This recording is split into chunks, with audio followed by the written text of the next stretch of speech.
The weight of a single meal. Sometimes life knocks on your door when you least expect it, carrying gifts wrapped in the most unlikely packages. For Clara Santos, that knock came in the form of a stranger's empty stomach and her own nearly empty wallet. The storm within. The rain didn't just fall that night, it waged war against the city. Each droplet struck the windows of Murphy's diner like bullets, turning the neon sign outside into a bleeding kaleidoscope of red and blue.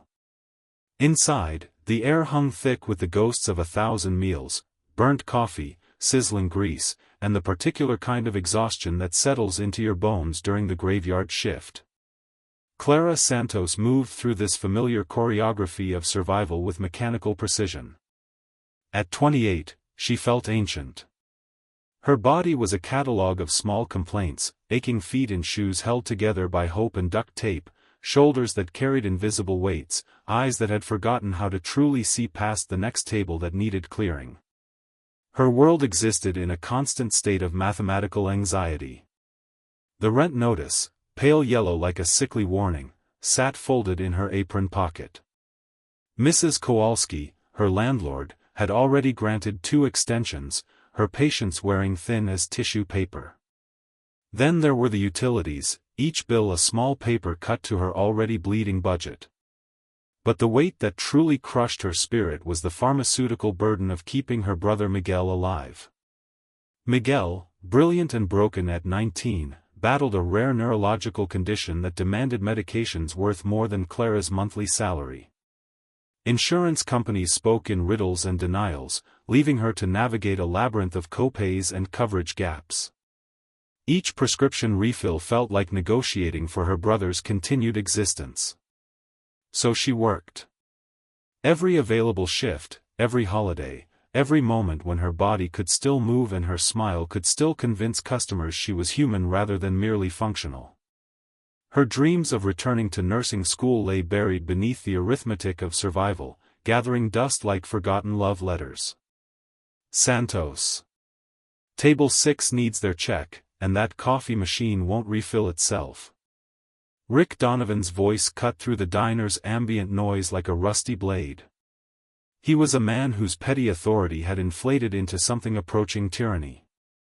With his obviously dyed hair slicked into submission and a mustache that suggested delusions of importance, he patrolled the diner with the swagger of a dictator in a very small kingdom. "On it, Rick," Clara replied, her voice carrying the flat note of practiced submission.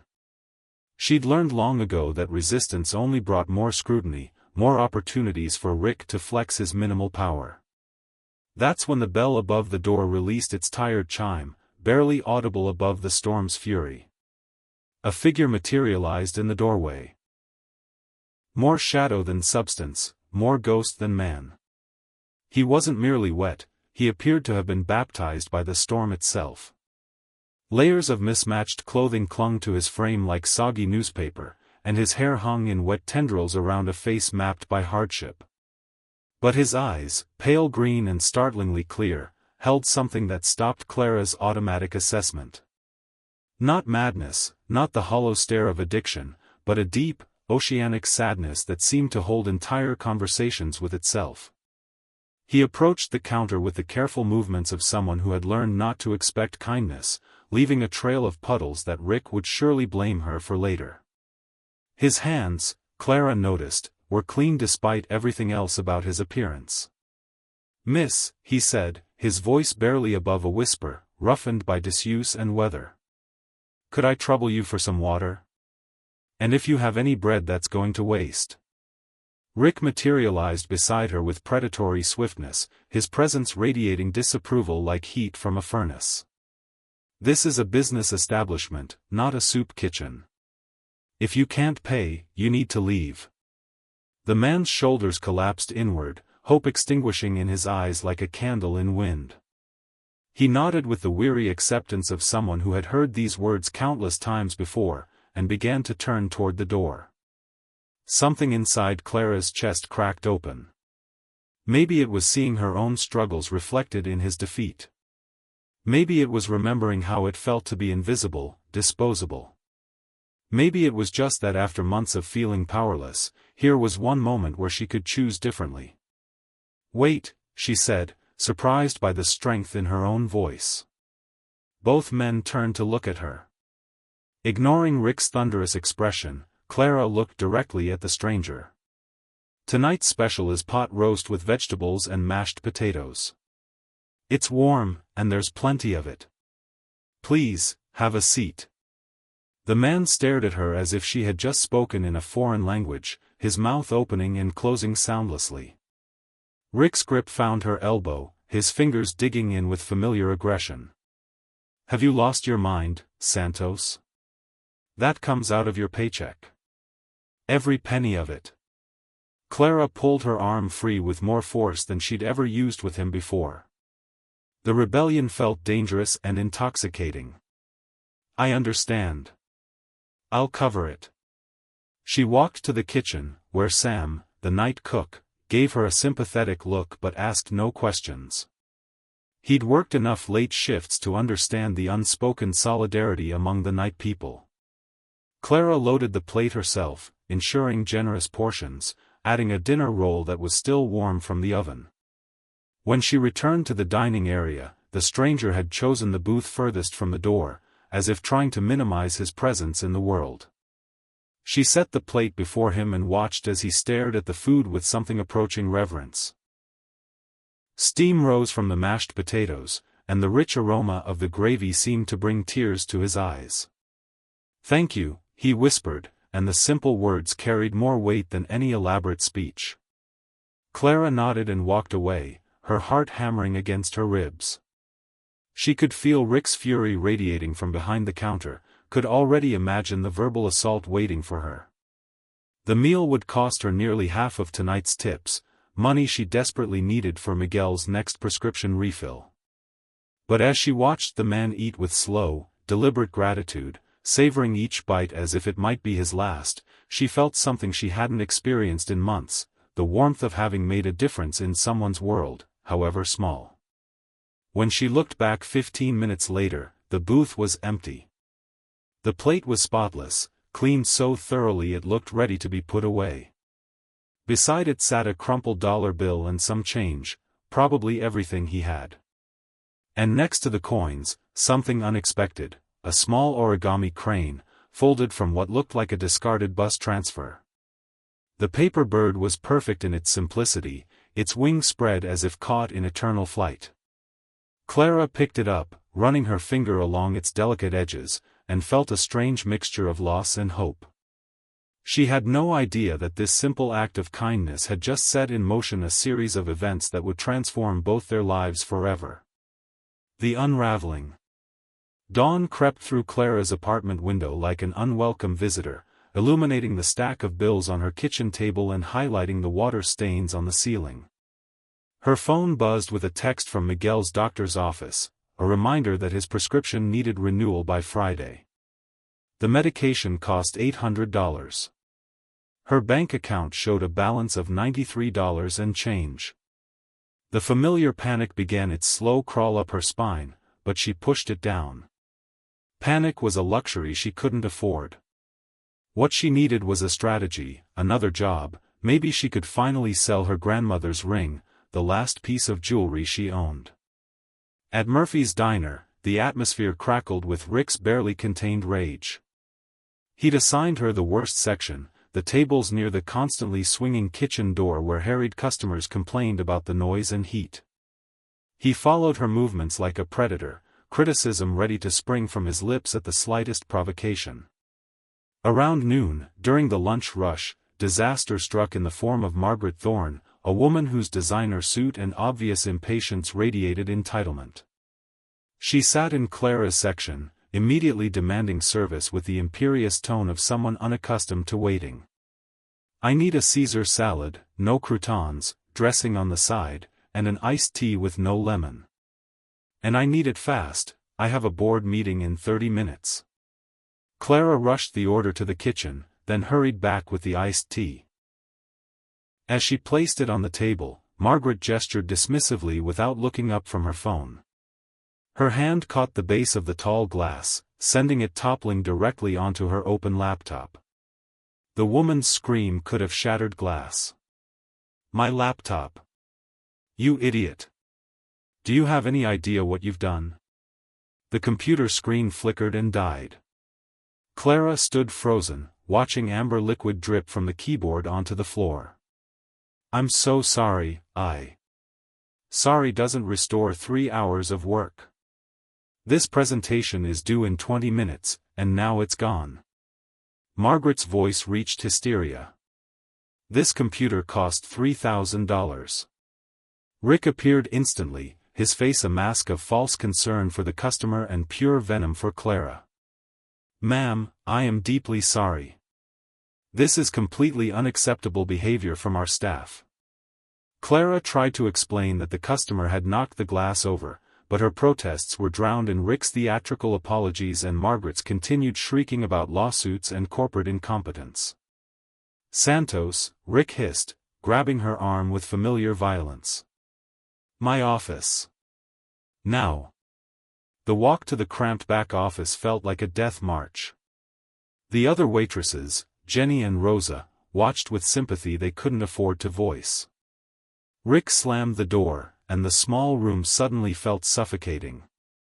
"I've had enough of your charity cases and your attitude problems," he seethed. "First you think you're running a homeless shelter, now you're destroying customer property. You're a liability." "It was an accident, Rick. She knocked it over herself. I don't care what happened." His fist crashed onto the desk.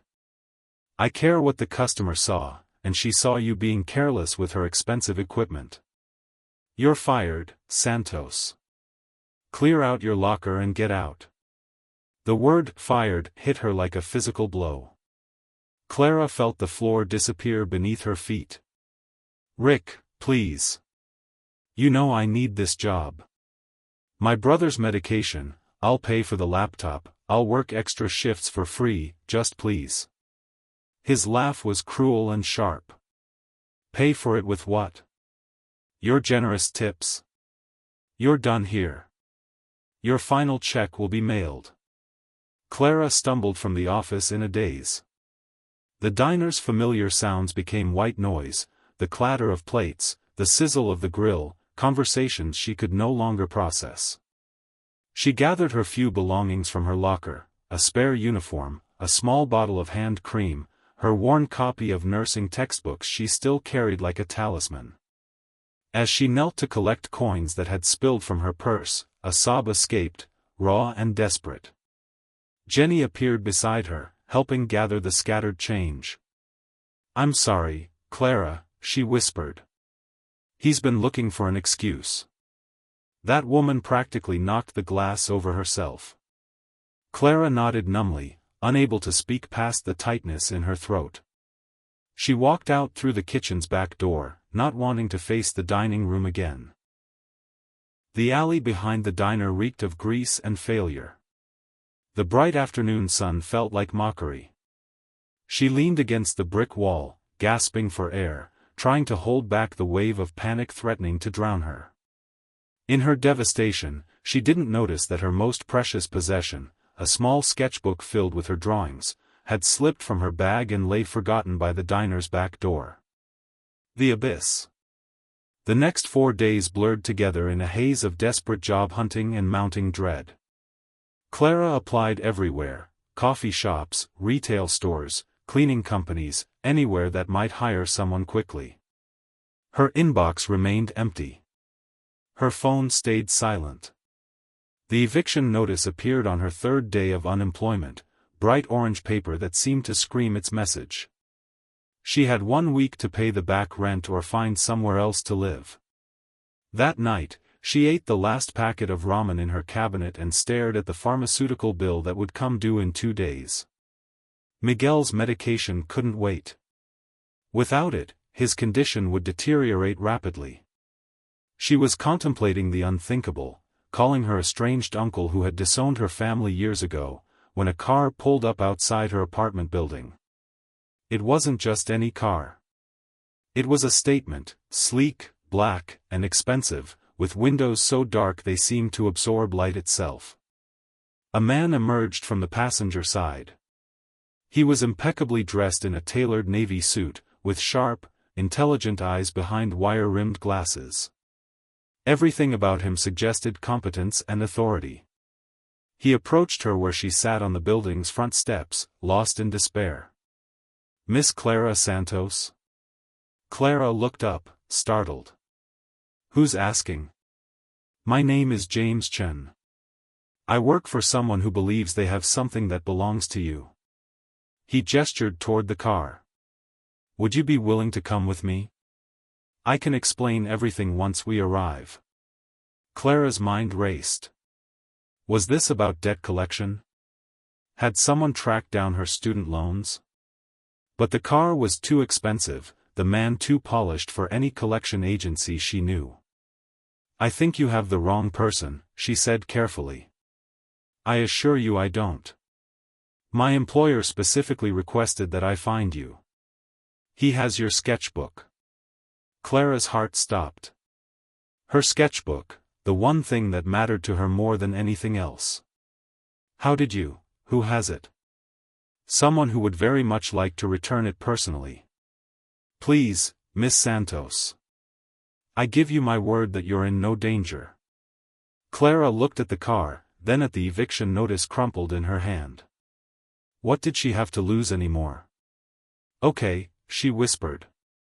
"I'll come." The revelation.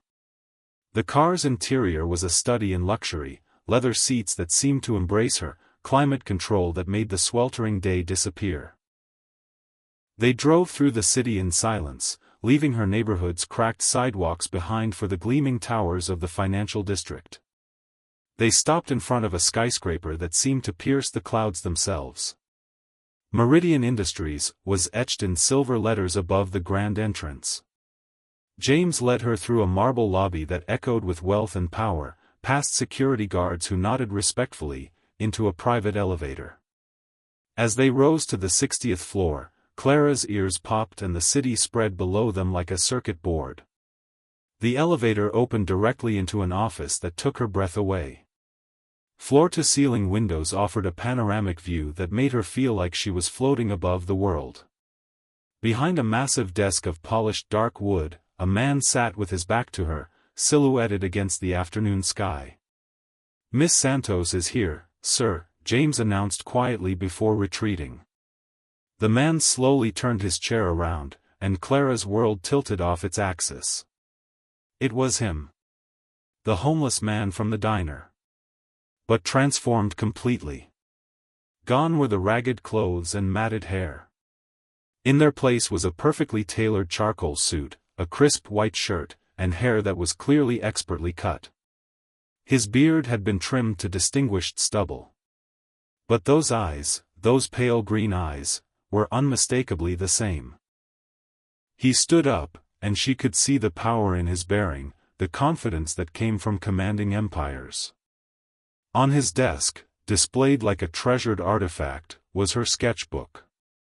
"Miss Santos," he said, and his voice was different too, deeper, smoother, carrying the authority of someone accustomed to being obeyed. "Clara. I believe this belongs to you." Clara could only stare, her mind refusing to process what she was seeing. The homeless man. The billionaire CEO. The two realities crashed together in her consciousness. "I don't, how is this possible?" she finally stammered. He gestured to the chair across from his desk. "Please, sit. I know this must be confusing." She sank into the chair, her legs suddenly unreliable. "My name is Alexander Meridian," he began, settling back into his seat. "And 4 nights ago, when I walked into that diner, I truly had nothing.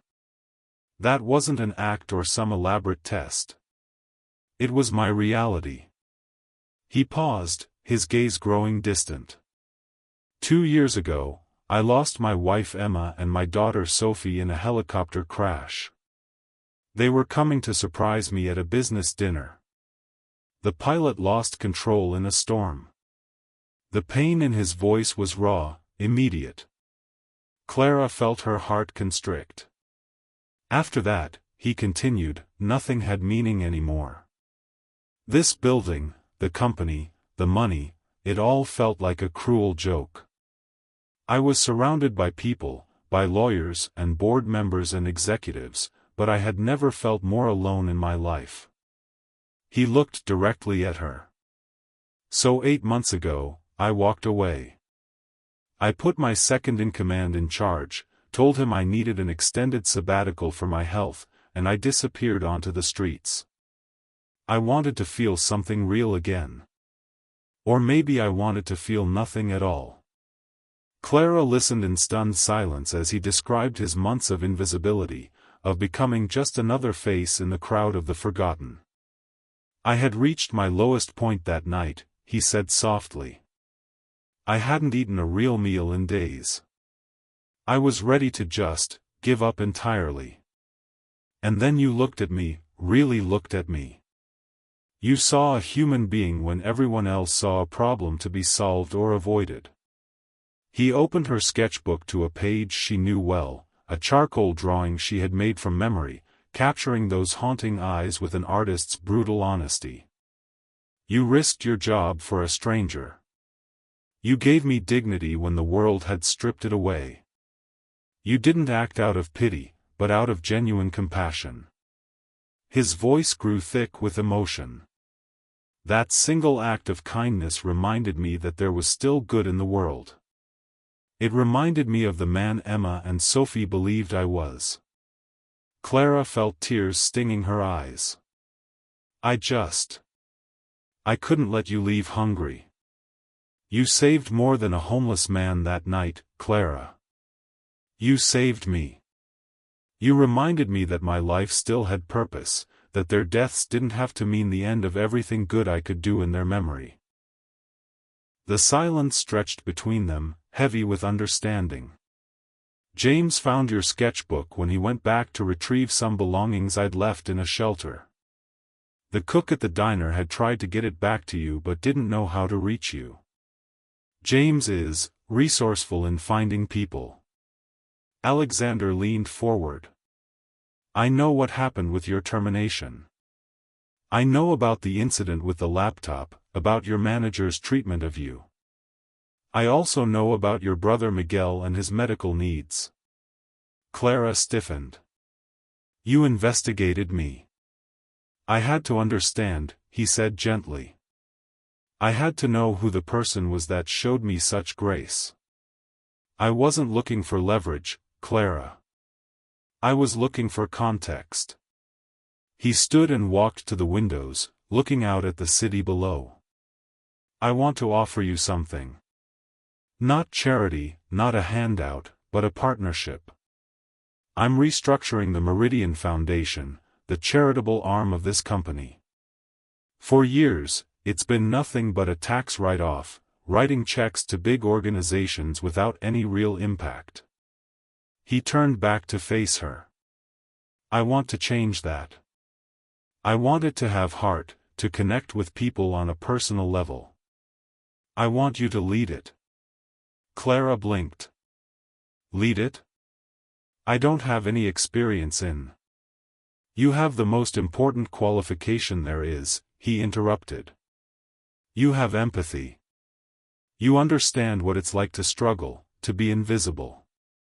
You have integrity that can't be taught in business school. The offer hung in the air between them, impossible and life-changing. And another thing, he added quietly. As part of the executive package, Meridian Industries provides comprehensive health insurance. It would cover all of Miguel's treatments, effective immediately. That's when Clara's carefully maintained composure finally cracked. The thought of Miguel free from the constant anxiety of rationing medication, of choosing between his health and their survival, was overwhelming. I can't just accept this, she whispered. It feels like I'm being rewarded for one meal. No, Alexander said firmly. You're being hired for your character, your perspective, and your talent. The meal was just the interview, the most honest interview I've ever conducted. Clara looked at her sketchbook on his desk, then at the man who had been transformed by the same kindness that had cost her everything.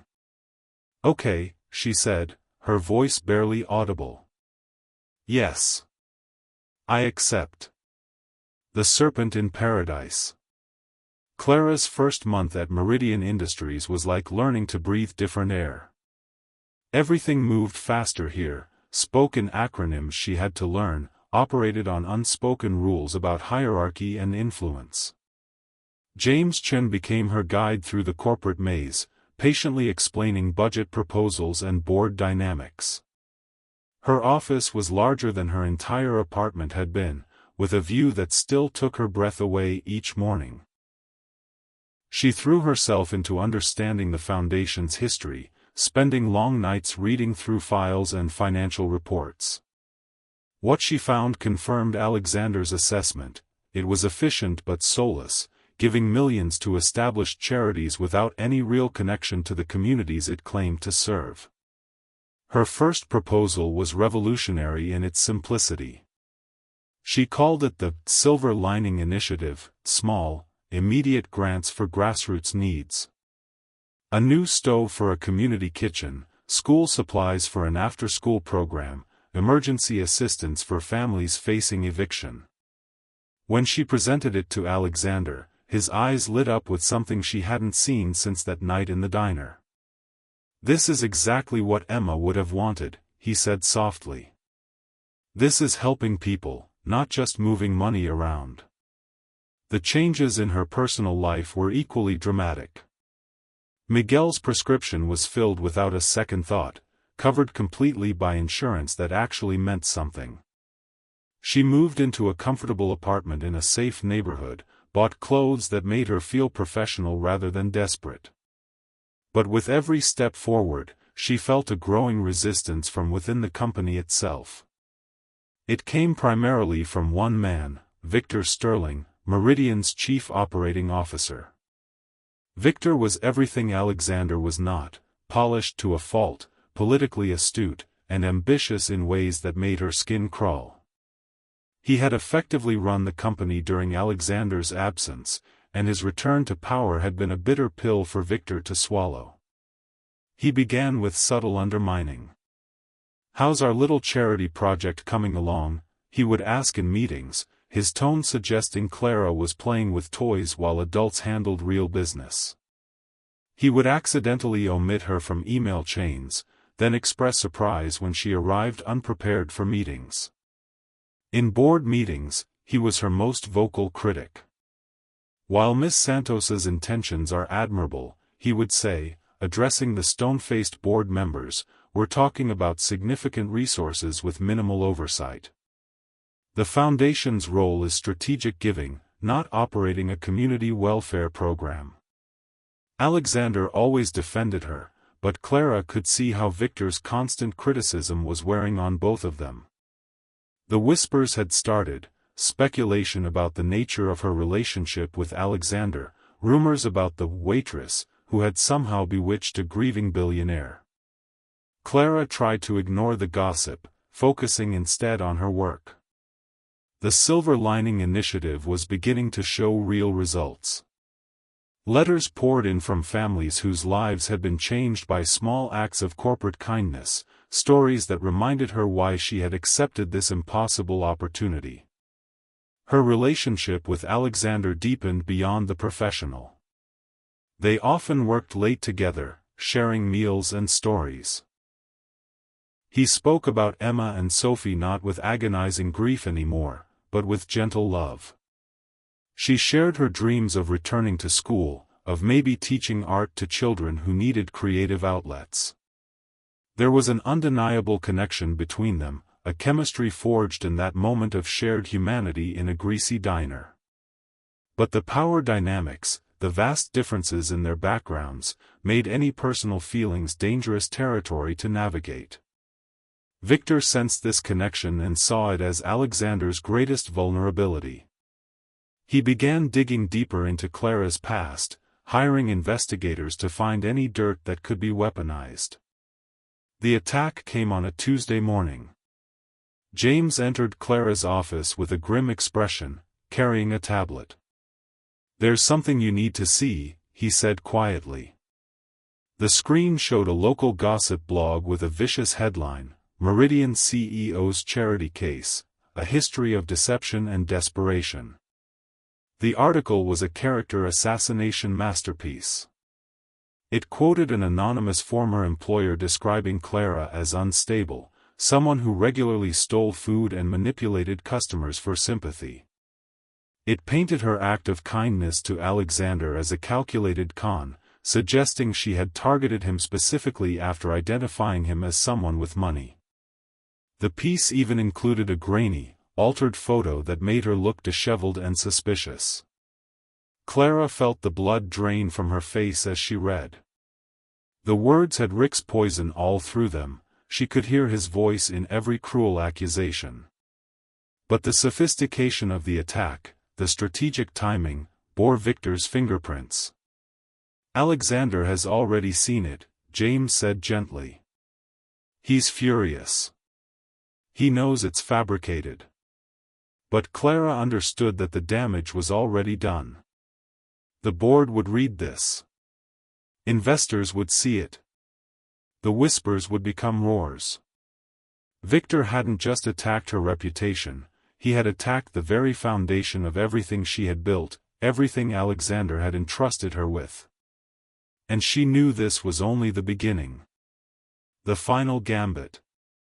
Victor Sterling's campaign culminated in an emergency board meeting, his last desperate play to seize control of Meridian Industries.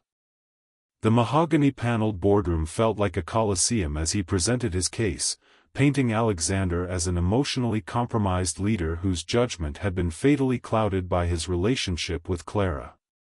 To strengthen his argument, Victor had prepared his most damaging evidence. He played carefully edited security footage from the diner, making Clara's act of kindness look calculated and suspicious. He brought Rick as a witness, the former manager delivering a scathing testimony about Clara's character that was equal parts fabrication and malice. "Gentlemen," Victor said, addressing the 12 board members with the confidence of a man who believed victory was assured, "we cannot allow sentiment to override fiduciary responsibility. Mr. Meridian's judgment has been compromised by his personal involvement with Miss Santos. I call for a vote of no confidence." The room fell silent. Clara could see doubt in some of the board members' eyes, uncertainty about the man they had trusted to lead their company. Alexander started to speak, but Clara stood first. "If I may," she said, her voice steady despite the tremor in her hands. She walked to the front of the room, not as a supplicant begging for mercy, but as someone who had finally found her strength. "Mr. Sterling is right about one thing," she began, looking directly at the board. "I was a waitress. I did serve Mr. Meridian a meal when he couldn't pay for it. And yes, that decision cost me my job." She opened her laptop and connected it to the room's presentation system. "But let me show you what that decision has accomplished." The screen filled with data, charts, and most importantly, faces. Children in after-school programs that the Silver Lining Initiative had funded. Families in stable housing because of emergency assistance. Small business owners who had been able to stay afloat during tough times. In 6 months, our microgrant program has helped over 3,000 families. Our administrative costs are 12%. Compared to the industry average of 45%. We haven't just moved money around, we've changed lives. She clicked to the next slide, showing testimonial letters. Maria Rodriguez kept her family's restaurant open during her husband's medical crisis. The Johnson twins got the tutoring they needed to graduate high school. Mrs. Chen's senior center stayed open when city funding was cut. Clara's voice grew stronger with each example. "Mr. Sterling calls this sentimental charity. I call it the most efficient, impactful giving this company has ever done. She turned to face Victor directly. You want to talk about judgment being compromised? Let's discuss the Grant Industries deal you've been negotiating behind Mr. Meridian's back. The one where you stand to make a personal profit of $2 million. The boardroom erupted. Victor's face went white, then red with fury. You can't prove. Actually, I can. Alexander's voice cut through the chaos like a blade. He stood, producing a thick folder.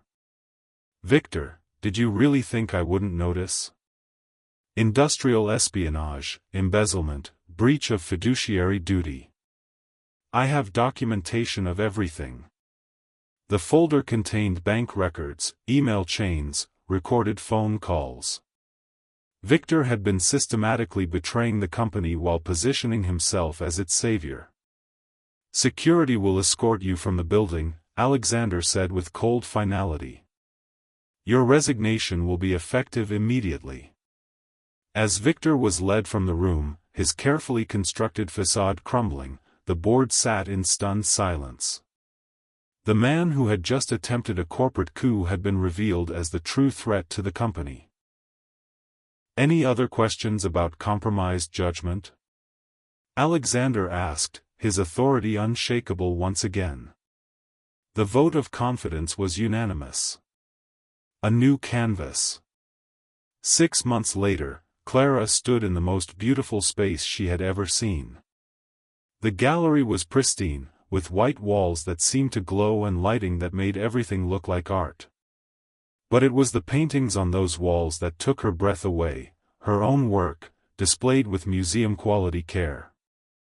Her charcoal portraits from the old sketchbook hung alongside vibrant new canvases that seemed to pulse with life and hope. Each piece told a story of struggle and redemption, of finding beauty in unexpected places. In the center of the main wall, in a place of honor, hung the drawing that had started everything, the portrait of a man with haunted green eyes, the homeless billionaire who had changed her world. The critics are already calling it a breakthrough exhibition, Alexander said, approaching from behind. The Times wants to do a feature on the artist who captures the dignity of the forgotten. Clara turned to face him, still overwhelmed by the magnitude of what he had done. You didn't have to do this. The foundation work is enough, more than enough. I wanted the world to see what I see when I look at you, he said, his voice soft with emotion. Not a former waitress or a foundation director, but an artist who sees the soul in every subject she draws. He took her hand, his thumb tracing across her knuckles. Emma used to say that art was the closest thing we had to magic, the ability to make people feel less alone in the world. Clara felt tears gathering in her eyes. I love you, she whispered, the words finally finding their way out. I love you too, Alexander replied, pulling her close.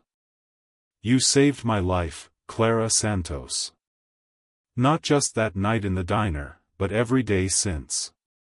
Their kiss was soft, unhurried, full of promise for a future neither of them had dared to imagine just months before. As they stood together in the gallery, surrounded by art that had been born from struggle and nurtured by love, Clara thought about the strange mathematics of kindness. She had given away a meal she couldn't afford and received a life she couldn't have dreamed of. But the real miracle wasn't the fairy tale transformation. It was the reminder that in a world that often felt cruel and indifferent, one person's compassion could change everything. The homeless man had found his way home. The struggling waitress had found her calling. And two broken souls had discovered that sometimes the best way to heal yourself is to help someone else. They had saved each other by learning to save themselves. Epilogue. The Silver Lining Initiative expanded nationwide within 2 years, becoming a model for compassionate corporate giving.